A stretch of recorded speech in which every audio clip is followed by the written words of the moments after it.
നിങ്ങൾ ഇന്നലെ ഇന്റർവ്യൂവിന് പോയിട്ട് എന്താ പൊന്നെണ്ണ ഒന്നും പറയണ്ട, കാല് കുത്താനുള്ള ഇടയില്ലായിരുന്നു. ഒരുത്തമാർ ഇന്നലെ വന്ന് അവിടെ കിടക്കുന്നത്. പുല്ലെന്ത് തിരക്കാരുണ്ടോ അവിടെ? കേരളത്തിൽ ഇത്രയും മണിയുള്ള ആൾക്കാരുണ്ടോ? എന്നിട്ട് നിങ്ങൾ എന്ത് ചെയ്തു? ഞങ്ങൾ 1 ലിറ്റർ മേടിച്ചടിച്ചിട്ട്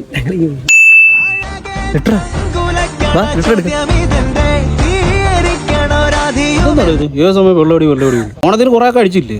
വയറുവേദന ഉണ്ടായിരുന്നു. ആഴ്ച അടിച്ചപ്പോ ആഴ്ചയല്ലേ? ആഴ്ചയിലുള്ള അടി നിർത്തടാ. എല്ലാം അടിച്ച് വയറുവേദനയും വരുത്തി വേറെ പണിയില്ല. ശരിയല്ലേ? ഇത് നല്ല പാലും മേടിച്ച് കുടിക്കും. ഓ അപ്പൊ അടിയില്ല. അടിക്കുന്നില്ലേ? അടി നിർത്തിയടാ. പിന്നെ ഇത്രയും ദൂരം ഞാൻ ഈ പൈസ പോയിട്ട് പിന്നെ ഞാൻ എന്തിനാ വന്നത്? വയറുവേദനയൊക്കെ ആയതുകൊണ്ട് ഇപ്പൊ നിർത്തിയുള്ളൂ. ഒരുമാതിരി തോന്നി മാസം പറയില്ലേ? ശരി എന്നാ നീ എവിടെ പോടോ? ഞാൻ ഒരു വോട്ടർ മേടിച്ചടിക്കാൻ പോകും. അവന്മാരടിക്കാൻ അവന്മാർക്ക് അടി നിർത്തി.